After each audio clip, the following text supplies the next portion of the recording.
निराशाजनक बजट है। ये गरीब विरोधी जन विरोधी बजट है।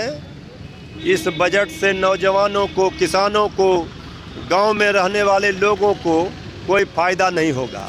पिछले 7 वर्षों की तरह इस बार भी जुमलेबाजी की गई है। जिस रोजगार की बात वित्त मंत्री जी कर रही हैं, बिहार चुनाव में तो वो आकर के 19 लाख रोजगार की बात कही थी। क्या हुआ उसका?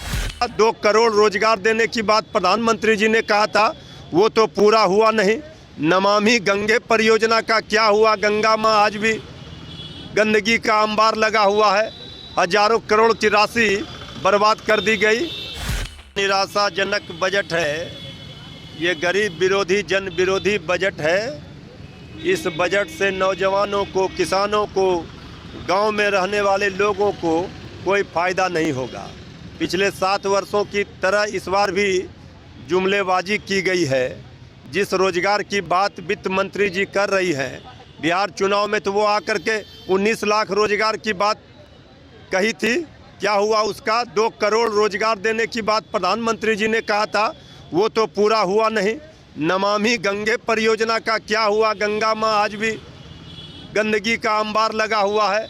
हजारों करोड़ की राशि बर्बाद कर दी गई। तो ये बजट निराशाजनक है और बिहार को विशेष करके धोखा मिला है। न विशेष राज्य का दर्जा मिला, न विशेष पैकेज मिला। जेडीयू के लोग कई दिनों से कह रहे थे देश के प्रधान दें बिहार पर ध्यान। आदरणीय मुख्यमंत्री नीतीश कुमार जी लगातार मांग कर रहे थे।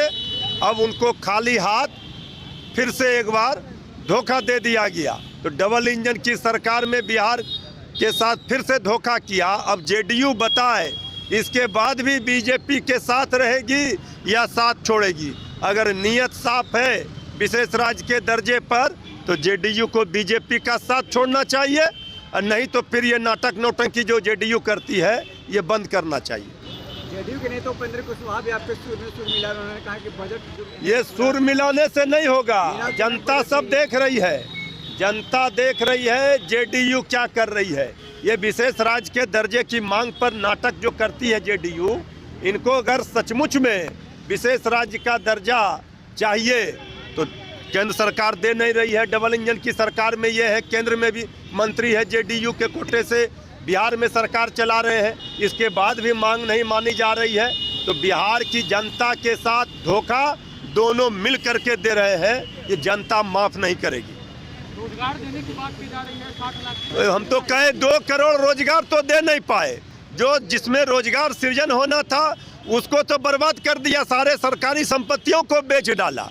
अब रोजगार क्या देंगे?